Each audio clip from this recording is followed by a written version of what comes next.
Dia. Ixi. Que é isso? Fica quietinha. Cadê o Gata nome Show? dela? Chama a gata. Não vou opinar, Gata Show. A espada. O Alexandre tá pistola, se você perguntar com a nota, ele dá. Não, mas ela não pode fugir da responsabilidade. Que Fica é em cima isso? do muro, não, Alexandre. Eu? Ah. A nota da temporada do Fortaleza é, no máximo, 4. Quando chegar o fim da temporada, pode piorar, né? Vixe, pode diminuir? É. Vai, Fernandinha, agora é tu.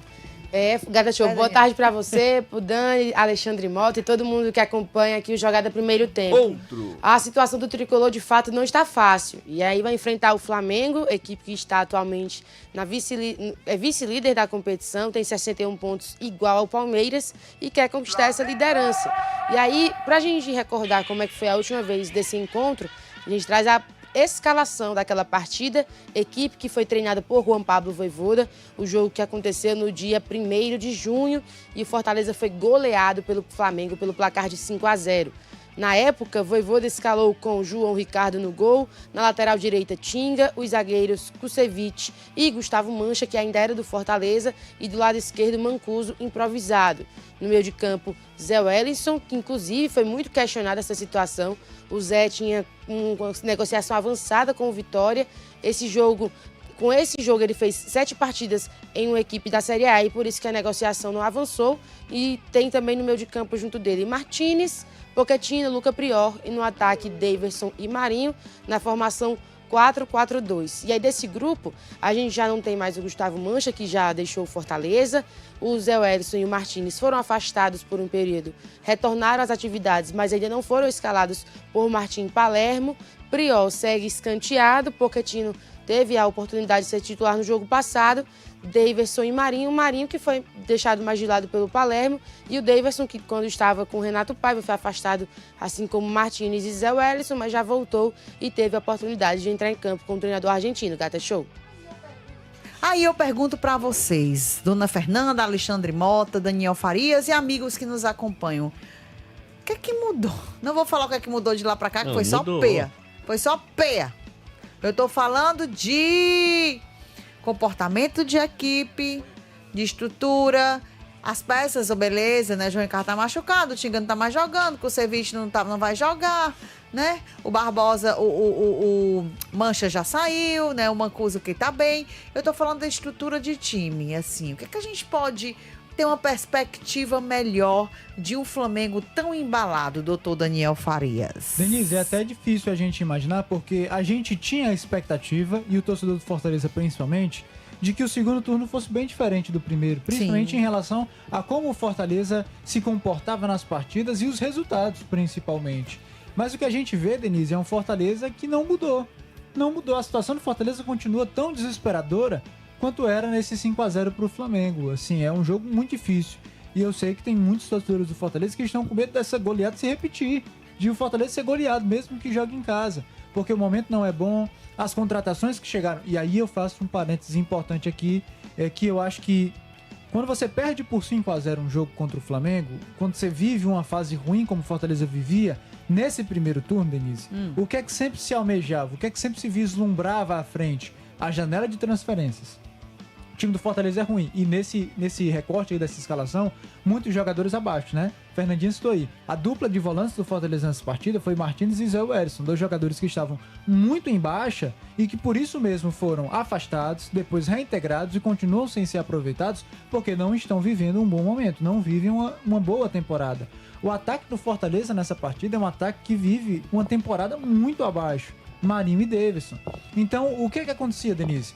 Poxa, a gente tem um elenco que tá baixo, tem um elenco que tá jogando mal, jogadores que estão devendo muito, mas a gente tem à nossa frente uma janela de transferências onde a gente vai poder reforçar o nosso time e melhorar de desempenho no segundo turno. Eu acho que o grande problema, quando a gente compara o Fortaleza desse 5-0 pro Flamengo e o Fortaleza que vai enfrentar agora o Flamengo mais uma vez no segundo turno, é que o time mudou, contratações foram feitas, mas a fase do time não mudou, Denise. O momento do time não mudou. Os jogadores que chegaram não melhoraram o desempenho do Fortaleza. As contratações que foram feitas não elevaram a forma de jogar do time do Fortaleza, que nessa época era comandado pelo Vojvoda.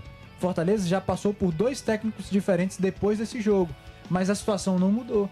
A forma de jogar do time continua a mesma.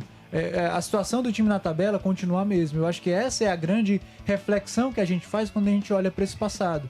É ver que os jogadores, alguns até mudaram. A forma de jogar talvez tenha mudado. O técnico mudou, mas o momento do time não. A forma de jogar no sentido de resultado, de qualidade de atuações, não mudou. E é isso que entristece o torcedor. Porque essa era a promessa que se existia.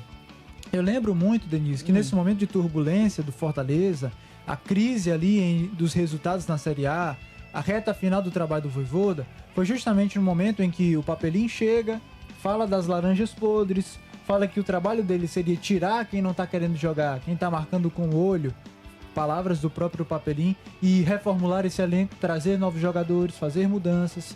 Marcelo Paes foi a público naquele momento, gravou um vídeo falando que o Fortaleza iria ter medidas drásticas seriam tomadas, saídas de jogadores, né, teria uma profunda reformulação, apesar de que ele disse, a gente não vai fazer uma grande reformulação no elenco, mas vão ter medidas drásticas. E a gente viu que, na verdade, a reformulação aconteceu, né? Inúmeros jogadores foram contratados, alguns foram afastados, outros saíram, enfim, alguns foram dispensados, tiveram seus contratos rescindidos, mas mesmo com essas mudanças significativas, a realidade não mudou.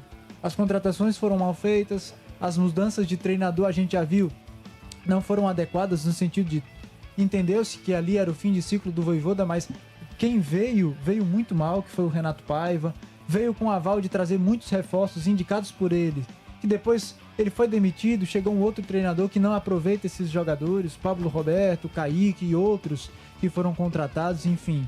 Eu acho que essa é a grande reflexão que a gente faz. Depois de uma derrota como essa, existia a expectativa de que a esperança do Fortaleza fosse um mercado adequado, contratações certeiras, que pudessem transformar a realidade do time, mas agora, né, um turno depois, a gente enxerga que isso não funcionou. As contratações foram feitas, mas não corresponderam à expectativa. Ao ponto de que a gente olha para esse jogo do final de semana, de sábado, e diz, não nos surpreenderia se acontecesse o mesmo. Fortaleza goleado pelo Flamengo. Não me surpreenderia, sendo sincero com você. E o torcedor também tá nessa, viu, Dani? O torcedor também tá descrente nessa. O que o Fortaleza pode fazer, Alexandre, para não levar outra sacolada dessa aí de 5-0? Esse resultado aí, Denise, ele colocou o Fortaleza na zona, né? Foi esse resultado. Sim. Fortaleza até a 9ª rodada, ele não estava na zona de rebaixamento da Série A do Campeonato Brasileiro. Ele vai para a 10ª rodada, ele fica em 16º. Aí ele é humilhado pelo Flamengo. Aí ele entra na zona. É como se esse resultado ele fosse a abertura de toda a desgraça que se sucedeu. O Daniel passou esse panorama inteiro aí, né? Sobre tudo todo, que aconteceu. Né?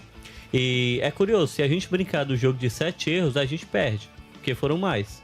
Não dá só 7, não. Só nesse jogo aí, a Fernanda trouxe uma informação que na época ela é inadmissível. Que é a manutenção de Zé Wellington no elenco do Fortaleza. Naquele momento, isso era inadmissível. O Zé Wellington não estava jogando absolutamente nada. Era um jogador, né, que estava com a imagem muito desgastada junto ao seu... Ele ia ser negociado, se me falar a memória, né? Junto ao torcedor, antes tinha uma proposta oficial do Vitória. Verdade. O jogador tinha, em algum momento, havia se dito que ele queria ir, e o Vojvoda mesmo assim escalou ele titular diante do Flamengo no Maracanã. E o último gol é dele, porque é um gol que a bola tá com ele, trás, ele escorrega, e aí... ele no chão, termina ele no chão. Fica olhando. E o Fortaleza é goleado pelo Flamengo. Então, esse jogo aí, ele é um marco. Ele é um dos marcos dessa temporada, né? Um dos pontos mais críticos, porque o torcedor do Fortaleza, que tem acompanhado o Fortaleza nessa década, a gente pode falar dessa forma, né? E pontuando especificamente sobre a Série A do Campeonato Brasileiro, ele já viu o Fortaleza ganhar desse Flamengo no Maracanã, gol do Hércules. Ele já viu o Rogério Ceni escalar o Fortaleza reserva contra o Flamengo e conseguir pontuar. Né? Então a gente fala realmente de um resultado que foi terrível.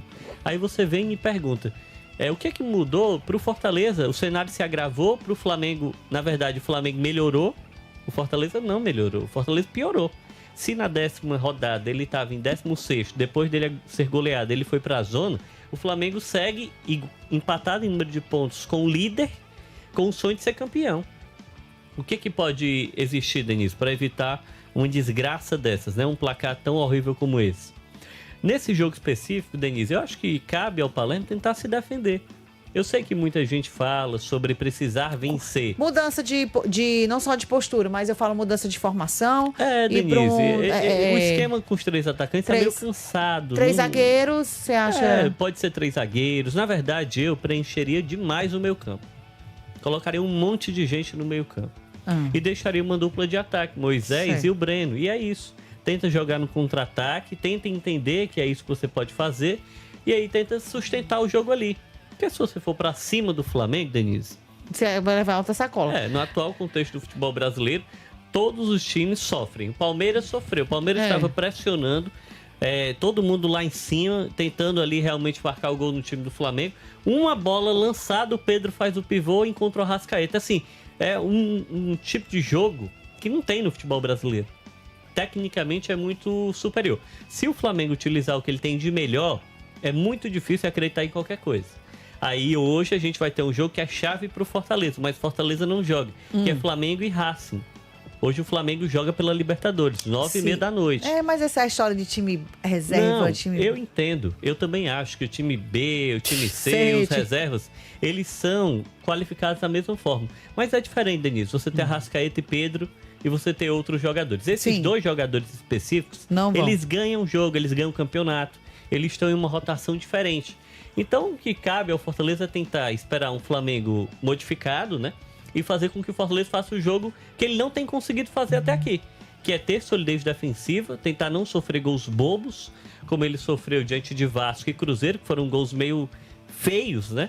Porque foram gols em que você não tinha solidez defensiva nenhuma. Jogadores sozinhos, cara a cara com o goleiro. No outro jogo do Vasco, 3 jogadores olhando para a bola. O Ryan pega a bola antes do círculo central, sai correndo. Ninguém consegue acompanhar. No jogo do Cruzeiro, por mais que o time tenha tido volume, pressionou no segundo tempo, atacou. Mas o gol que o Fortaleza sofreu, o Christian tá sozinho dentro da área. Sim. Não tinha o que o Breno fazer. Ninguém marcava, né? Você podia dominar, escolher finalizar no canto, escolher chutar mais alto. Você tinha liberdade para até ajeitar o seu corpo. Essa é a grande questão. Então, sem sombra de dúvidas, o que o Fortaleza vai precisar fazer é ter um jogo melhor defensivo. O Palermo, ele é tido como um técnico defensivo, né? Mas até aqui, em que pese os jogos em que ele venceu contra times do Z4, quando ele enfrentou equipes que não eram do Z4, os problemas defensivos apareceram novamente. O Advíncula Nobre que tá aqui com a gente todos os dias, ele fala assim, gente, que a defesa do Fortaleza tem que ser para esse jogo Brites e Gasal. Aí ele disse que desse time que nós estamos apresentando aí, que foi a primeira escalação na partida contra o Flamengo, só Tinga e João Ricardo. O resto, Denise, acabou com Fortaleza, na opinião aqui do torcedor. Mas esses 2 jogadores que ele citou, né? Ele tá dizendo que eles não têm culpa, é isso? Sim, é porque o João Ricardo ele tá fora da temporada, ele não vai poder mais jogar, né? Desse jogo. Sim, desse jogo, né? Acho que é isso. E o Tinga, é curioso o que aconteceu com o Tinga, né? Porque é um momento em que se faz necessário uma liderança, se faz necessário talvez alguém mais vibrante, si, né? A responsabilidade, e ele sumiu. O Tinga, ele sumiu. Eu sei que não é uma decisão dele, né? Não é ele. Ele mas, que não quer, eu acredito. São os técnicos, né? Os técnicos não entendem realmente que ele tá no nível técnico que possa contribuir. Mesmo defensivamente, o Fortaleza tendo muitos problemas. Gasal e Brits ali pra fazer? Ou mudaria 3 zagueiros, Dani? Não. 2 acho que 3 zagueiros não. Eu acho que eu permaneceria com a linha de 4, Denise. Mas eu acho que essa dupla é a mais adequada, né? A outra opção é só o Gastão Ávila, porque o Kusevich não pode jogar, né? Enfim, tá suspenso também. Eu acredito, Denise, que é aquilo que a gente conversou até no programa que a gente fez lá na Unifor. É o momento de você dar oportunidades e sequência para esses jogadores que chegaram e que não tiveram tanta oportunidade. Acho que o Gasal, apesar de uma certa insegurança em alguns lances, ele é um zagueiro que, no contexto geral, se viu bem quando jogou com a camisa do Fortaleza, né? Fez boas atuações na minha avaliação, né? Eu acho que é um jogador que está se adaptando ao clube, né? Se readaptando ao futebol brasileiro, porque ele estava jogando no futebol da China. Sim. Né? Mas eu acredito, por exemplo, que ele possa receber mais oportunidades e, quem sabe, ganhar essa posição do Gastão Ávila. A mesma situação que a gente falou, que a gente espera ver Luca Prió jogando, que a gente espera ver outros jogadores também, né, que estavam com menos minutos, como o Pierre, sendo titulares. Eu acredito que essa dupla de zaga possa ser a mais interessante para esse próximo jogo do Fortaleza, sabendo que vai ser um jogo em que provavelmente o sistema defensivo do Fortaleza vai ser muito exigido. Até reforço aqui o que o Alexandre disse. Acho que um meio de campo mais povoado seria interessante, porque o Flamengo, mesmo com o time reserva, tem um poderio ofensivo assim quase que inigualável quando se trata de futebol brasileiro. O torcedor ainda comenta aqui, Denise, a grande dificuldade da defesa do Fortaleza são nas triangulações laterais, da equipe adversária. Realmente, a defesa do Fortaleza ela tem dificuldade na marcação também, gente. O gol do Cruzeiro, a gente até debateu um pouco isso, né? Apesar de ter tido ali aquele bote errado do Gasal, mas ele surge justamente disso. Uma triangulação do Cruzeiro pelo lado esquerdo. Lado direito da defesa do Fortaleza, no caso. E a sensação que eu tenho, assim, análise, é de dificuldade de marcar, dificuldade de povoar. O sistema defensivo não povoa. É isso. Vai pra cima, minha gente, parece que eles estão com medo. Não, acho que é falta de qualidade mesmo, Denise. Qualidade técnica, Alexandre. Denise, qualidade técnica. Muita gente que hoje está no Fortaleza, que participou da campanha histórica de 2024, não joga mais nada. Um Brits esse da vida, falta de qualidade. O Brits, especificamente, é um jogador. Exemplo. Mas, assim, o quesito defensivo, Denise, a gente fala, por exemplo, desse jogo aí, em que o Rodrigo estava no time titular. O Rodrigo já vem vacilando já tem um tempo. Ele estava no lance. Ele participou do lance. A responsabilidade de fechar... o Christian é um jogador que preenche o meio campo, tá? Ele cai pelos lados, mas o Cruzeiro joga com 2 atacantes e um meia que cai pelos lados, que é o Christian. No Atlético Paranaense ele já fazia muito isso. Então ele se apresenta à área como um elemento surpresa. É aquele volante que pisa na área do adversário. Então ele faz a arrancada dele do meio de campo. Ele precisa ser acompanhado por 2 volantes. Tem 2 volantes de contenção. Né? Tem o Sacha e o Rodrigo. E nesse gol específico, não tem nenhum com ele. Então é realmente um problema de posicionamento. Aí entra no que a Denise apontou. Mas os espaços estão, Denise, porque não só, né, teoricamente o time, junto ao treinador, não conseguiu ter esse movimento orquestrado, como individualmente muita gente está mal, infelizmente, né? Apesar da gente pontuar que o Sacha é muito regular, mas acaba que só ele é isso, né? Um pouco ainda. Acho que muitos jogadores não conseguem ser. Eu acho que para você enfrentar um Flamengo, eu colocaria o Pierre no time titular, precisa ser ele. Deixa ele junto ao Sacha, junto ao Matheus Pereira e o Luca Prior, se puder, se o Matheus Pereira tiver à disposição. E o Luca Prior faz essa meia porque é um jogador que se mexe mais. Deixa lá na frente Moisés e Breno Lopes e pronto, meu amigo. Não tem muito o que inventar. Tenta fazer com que esse time roube a bola e lance em velocidade para esses pontas. Moisés com liberdade para flutuar e o Breno um pouco mais preso à área, porque já fez a função de centroavante. Essa é a alternativa. Não significa ficar lá atrás totalmente, mas significa tentar congestionar o setor de criação do time do Flamengo, que é um time muito qualificado. Pode ser que um ou outro jogador não esteja à disposição, mas se os reservas vão jogar, aí o nível do reserva é alto também. Gonzalo Plata, Saul, que estava no banco nesse jogo passado contra o Palmeiras. Lá na frente, o próprio Everton Cebolinha, Michael. É um time rápido, né, na transição. Um time que tem muita qualidade, é muito difícil. Vamos agora falar de qualidade